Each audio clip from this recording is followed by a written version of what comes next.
Hi students, I am Prashant B. Chandran, Assistant Professor, Automobile Engineering Department, SNIT. Now we are entering into our fifth module.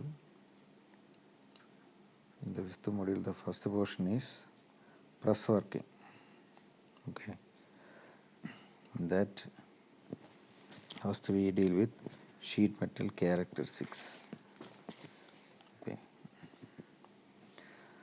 First of all, what is a sheet metal?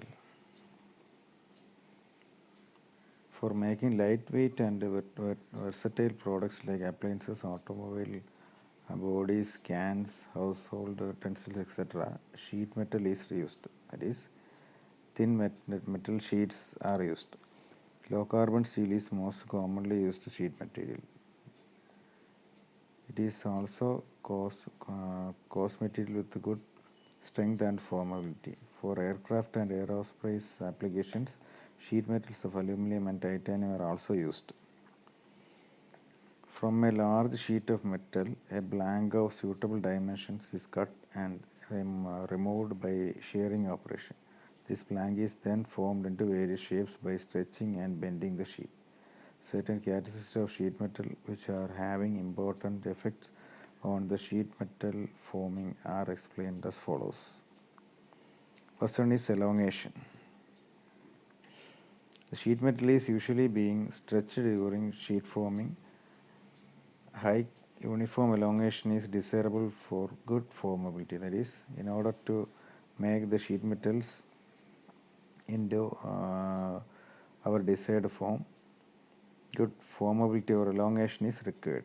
A higher value of strain hardening exponent N and strain rate sensitivity index M are desirable. Along with elongation, necking also occurs, but a diffused necking is desirable in sheet forming operations. Another related factor is total elongation of the material. While considering all these factors, we can conclude that elongation is a very high desirable characteristics of sheet metal. Okay. അതായത് elongation എന്ന് പറയുന്ന property sheet മെറ്റലിനെ സംബന്ധിച്ചിടത്തോളം വളരെ വളരെ ആവശ്യമായ ഒന്നാണ്.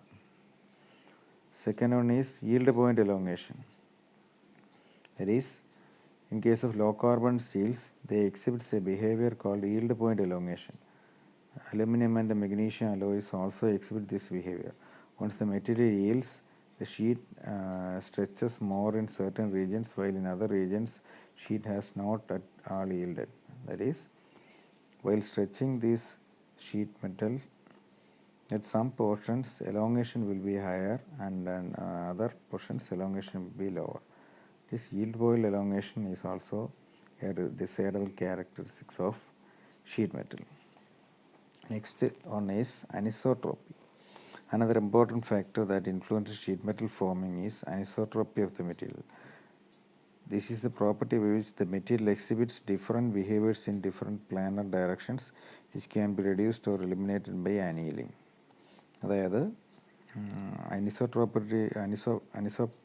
എന്ന് പറയുന്ന പ്രോപ്പർട്ടി അനുസരിച്ച് ഒരു മെറ്റീരിയൽ അതിൻ്റെ ഓരോ പ്ലെയിൻസ് എടുത്തുകഴിഞ്ഞാലും ഓരോ പ്ലെയിൻസിലും അത് various types of elongation behaviour കാണിക്കും. അതിനെയാണ് അനിസോട്രോപ്പി എന്ന് പറയുന്നത്. തേർഡ് പ്രോപ്പർട്ടി എന്ന് പറയുന്നത് ഗ്രെയിൻ സൈസാണ്. ഗ്രെയിൻ സൈസ് എന്ന് പറഞ്ഞാൽ നമുക്കറിയാം, നമ്മൾ MMSCയിൽ പഠിച്ചിട്ടുള്ള കാര്യമാണ്. Grain size of the sheet metal is important due to 2 reasons. 2 കാരണങ്ങൾ കൊണ്ടാണ് ഗ്രെയിൻ സൈസ് ഇമ്പോർട്ടൻ്റ് ആണെന്ന് പറയുന്നത്. അതിലൊന്നാമത്തെ, grain size affects mechanical properties and influences the surface appearance. അത് ഗ്രെയിൻ സൈസ് മെക്കാനിക്കൽ പ്രോപ്പർട്ടീസിനെ അഫക്റ്റ് ചെയ്യുന്നുണ്ട്. അതേപോലെ തന്നെ രണ്ടാമത്തെ കാര്യം എന്ന് പറഞ്ഞാൽ അതിൻ്റെ സർഫസ് അപ്പിയറൻസ്, സർഫസ് ഫിനിഷിനെ ഇൻഫ്ലുവൻസ് ചെയ്യുന്നുണ്ട്. In a coarse grained sheet surface appearance will be tough. അതായത് കോഴ്സ് ഗ്രെയിനുള്ള ഒരു ഷീറ്റ് എടുത്തു കഴിഞ്ഞാൽ അതിൽ സർഫസ് ഫിനിഷ് എന്ന് പറയുന്നത് വളരെ കുറവായിരിക്കും. അടുത്ത പ്രോപ്പർട്ടി എന്ന് പറയുന്നത്, കാറ്റസിസ് എന്ന് പറയുന്നത് സ്പ്രിംഗ് ബാക്ക് ആണ്. സ്പ്രിംഗ് ബാക്ക് എന്ന് പറയുന്നത് നമ്മളൊരു ഫോഴ്സ് കൊടുത്തു കഴിഞ്ഞാൽ ഇലാസ്റ്റിസിറ്റി കാരണം ഇത് പ്ലാസ്റ്റിക്കലി ആ ഷീറ്റ് തിരിച്ച് ഒറിജിനൽ പൊസിഷനിലേക്ക് വരാൻ ശ്രമിക്കും. അതിനെയാണ് നമ്മൾ സ്പ്രിംഗ് ബാക്ക് എന്ന് പറയുന്നത്. This leads to distortion of the part and loss of dimensional accuracy. Dimensional accuracy കുറയ്ക്കുന്നതിന് ഈ സ്പ്രിംഗ് ബാക്ക് എന്ന് പറയുന്നത് കാരണമാവും. ഓക്കെ, അടുത്തത് ടിപ്പിക്കൽ ഷിയറിങ് ഓർ ഷിയറിങ് എന്ന് പറയുന്നതാണ് നമ്മൾ പഠിക്കാൻ പോകുന്നത്. അതായത് ഷിയറിങ് എന്ന് പറയുന്നത് നമുക്ക് കട്ടിങ് എന്ന് വേണമെങ്കിൽ അതിനെ പറയാം. Shearing is the basic operation of cutting sheet metal to the required dimensions and shape. അതായത് ഷീറ്റ് മെറ്റലിന് നമുക്ക് ആവശ്യമുള്ള സൈസിലും ഡയമെൻഷനിലും കട്ട് ചെയ്തെന്ന് പറയുന്ന പേരാണ് ഷിയറിങ് എന്ന് പറയുന്നത്. അതിനുവേണ്ടി നമ്മൾ ഒരു ഡൈയും ഒരു പഞ്ചുമാണ് ഉപയോഗിക്കുന്നത്. അത് നമുക്ക് ഈ ഡയഗ്രാമിൽ നോക്കിക്കഴിഞ്ഞാൽ മനസ്സിലാവുന്നതാണ്.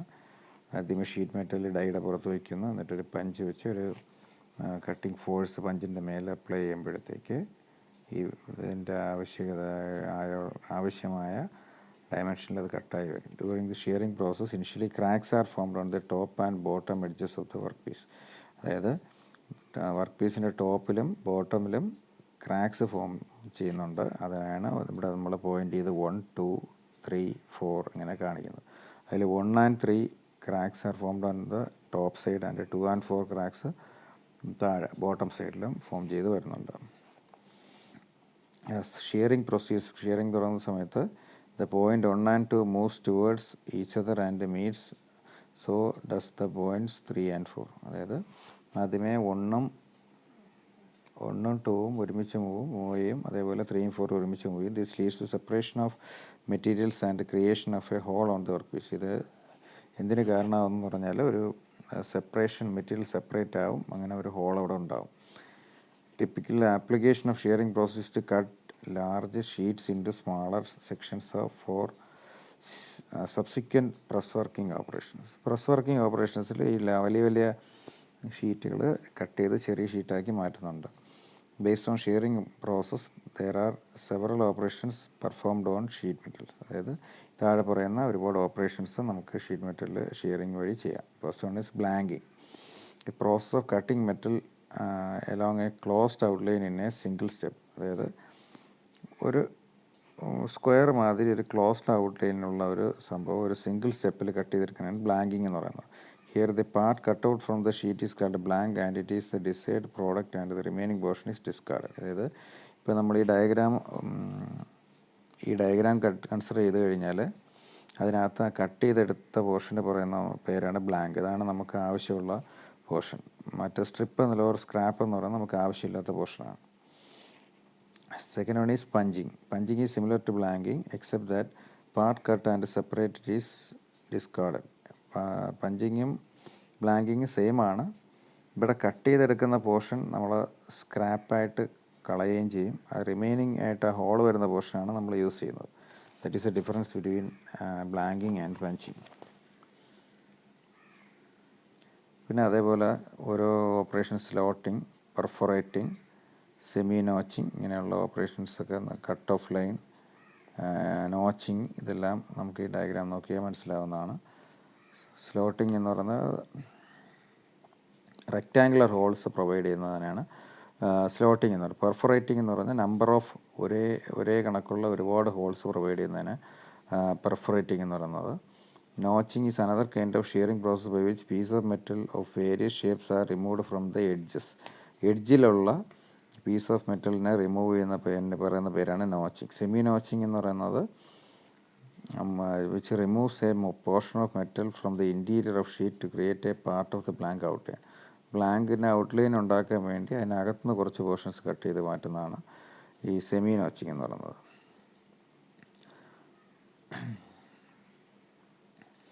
അടുത്തത് ഹീമിംഗ് എന്ന് പറയുന്ന പ്രോസസ്സാണ് നമ്മൾ പഠിക്കാൻ പോകുന്നത്. Hemming is the process of folding over the edge of a work piece of sheet metal and then pressing it to make it flat. അതായത് ഒരു മെറ്റലിൻ്റെ എഡ്ജിനെ നമ്മൾ ഫോൾഡ് ചെയ്യും, അതായത് വളയ്ക്കുന്നു, പിന്നെ and then pressing it to make it flat. പിന്നെ അത് ഫ്ലാറ്റാക്കി വെക്കാനായിട്ടുള്ള പ്രസ്സിങ് ഓപ്പറേഷൻ കൊണ്ട് ഫ്ലാറ്റ് ചെയ്യുന്നതൊക്കെ വെക്കുന്നുണ്ട്. അടുത്തത് സീമിംഗ് ആണ്. Seaming is done to join two sheets without use of fasteners or welding. അത് നമ്മൾ സാധാരണ യൂസ് ചെയ്യുന്ന ഫാസ്റ്റനേഴ്സായ നട്ട്സ് ആൻഡ് ബോൾസ് അല്ലെങ്കിൽ നമ്മുടെ റിവറ്റോ ഒന്നും ഉപയോഗിക്കാതെ അല്ലെങ്കിൽ വെൽഡിങ് പോലും ഉപയോഗിക്കാതെ നമുക്ക് രണ്ട് മെറ്റൽ ഷീറ്റ്സിനെ ജോയിൻ ചെയ്യുന്ന പ്രോസസ്സാണ് സീമിങ് എന്ന് പറയുന്നത്.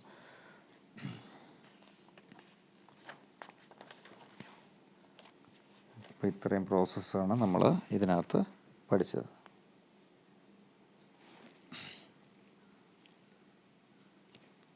ഇനി ബെൻഡിങ് ആണ് നമ്മളടുത്ത് പഠിക്കാൻ പോകുന്ന പ്രോസസ്സ് എന്ന് പറയുന്നത് ബെൻഡിങ് ഷീറ്റ്സ് ആൻഡ് പ്ലേറ്റ്സ്. അപ്പം ബെൻഡിങ് എന്ന് പറഞ്ഞാൽ it is straining of metal around A straight axis. ഒരു സ്ട്രെയിറ്റ് ആക്സിസിനെ ബേസ് ചെയ്ത് നമ്മൾ മെറ്റൽ ഷീറ്റിനെ സ്ട്രെയിൻ ചെയ്യുന്നതിന് പറയുന്ന പേരാണ് ബെൻഡിങ്. ഈ ബെൻഡിങ് ചെയ്യുന്ന സമയത്ത് the outer fibres of the metal are in tension and inner fibres are in compression. നമുക്ക് ഈ ഡയഗ്രാം നോക്കിയാൽ മനസ്സിലാവുന്നതാണ്. ഈ ബെൻഡിങ് ചെയ്യുന്ന സമയത്ത് ഔട്ടർ ഫൈബേഴ്സ് അല്ലെങ്കിൽ ഔട്ടർ സർഫസിലുള്ള മെറ്റീരിയൽ എന്ന് പറഞ്ഞാൽ ടെൻഷനിലും ഇന്നർ സർഫസിലുള്ള മെറ്റീരിയൽ എന്ന് പറയുന്നത് കംപ്രഷനിലും ആയിരിക്കും. Neutral plane with no stresses separates these different zones. അതായത് ന്യൂട്രൽ പ്ലെയിൻ എന്ന് പറഞ്ഞാൽ സെൻട്രൽ ലൈൻ നമുക്ക് കൺസിഡർ ചെയ്യാം. അവിടെ എന്ന് പറയുന്നത് രണ്ട് ടൈപ്പ് ഓഫ് ഫോഴ്സസും അവിടെ ആക്റ്റ് ആവുന്നില്ല. The length of neutral axis in the bend is called bend allowance and is used to determine length of the blank for bending. An approximate value for bending allowance is given by LB is equal to alpha into R plus KT, where alpha is the bend angle in radian. Alpha എന്ന് പറയുന്നത് bend angle ആണ്. R is the bend radius. R എന്ന് പറയുന്നത് bend radius ആണ്. T എന്ന് പറയുന്നത് അതിൻ്റെ ഷീറ്റിൻ്റെ തിക്നെസ് ആണ്. K എന്ന് പറയുന്നത് constant. Okay. Various types of bending operations നമുക്കിതിനകത്ത് നടത്താൻ പറ്റും. അതിൽ ഓരോന്നാണ് ഈ കാണിക്കുന്നത്. ഒരു പഞ്ച് ഉപയോഗിച്ച് ഒരു ഡൈ ഉപയോഗിച്ച് നമ്മൾ ബെൻഡ് ചെയ്യുന്നു. അത്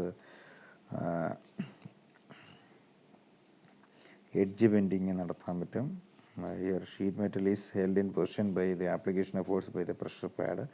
അത് നമുക്കിവിടെ കാണാൻ പറ്റും. പ്രഷർ പാഡ് കൊടുത്തിട്ട് അതിൻ്റെ എഡ്ജ് മാത്രം ബെൻഡ് ചെയ്തെടുക്കാം. അല്ലെങ്കിൽ ഒരു 45 ഡിഗ്രിയിൽ നമ്മൾ ആദ്യത്തെ ഡയഗ്രാം കാണിക്കുന്ന പോലെ ബെൻഡ് ചെയ്തെടുക്കാൻ പറ്റും. ഇതൊക്കെയാണ് നമുക്ക് ഷീറ്റ് മെറ്റലിന് ബെൻഡിങ് ഷീറ്റ്സ് ആൻഡ് പ്ലേറ്റ്സിൽ വരുന്നത്. ഇനി അടുത്തത് ബെൻഡിങ് ഫോഴ്സാണ്. അതായത് ബെൻഡിങ് ഫോഴ്സ് എന്ന് പറയുന്നത് which can be determined from die characteristics and the material properties. ഡൈയുടെ ക്യാരക്ടറിസ്റ്റിക്സും മെറ്റീരിയൽസ് ആൻഡ് പ്രോപ്പർട്ടി അനുസരിച്ച് നമുക്ക് ഈ ബെൻഡിങ് ഫോഴ്സ് കാൽക്കുലേറ്റ് ചെയ്യാൻ പറ്റും, അല്ലെങ്കിൽ ബെൻഡിങ് ഫോഴ്സിനെ ആൾട്ടർ ചെയ്യാൻ പറ്റും. ഈ ബെൻഡിങ് ഫോഴ്സ് എഫ് പി ഇസിക്കറ്റ് KL sigma U into T² divide by D, where L എന്ന് പറയുന്നത് width of the part in the direction of bend axis. അതായത് ബെൻഡ് ആക്സിസിൻ്റെ അതേ ഡയറക്ഷനിലുള്ള വിഡ്ത്തിനെയാണ് L എന്ന് പറയുന്നത്. T is the blank thickness. ബ്ലാങ്കിൻ്റെ തിക്നെസ് ആണ് T. D is the width between contact points, that is die opening dimension. Die opening dimension നമുക്ക് ഡയഗ്രാമിൽ കാണാം. അവിടെ ഉള്ള വിഡ്ത്തിന് പറയുന്ന വിഡ്ത്താണ് D എന്ന് പറയുന്നത്. സിഗ്മ യു എന്ന് പറഞ്ഞാൽ ultimate tensile strength and K is A constant. K എന്ന് പറയുന്നത് constant depending upon the material. Okay, ഇത്രയും കാര്യങ്ങളാണ് നമുക്കിതിനകത്ത് പഠിക്കാനുള്ളത്. ഓക്കെ.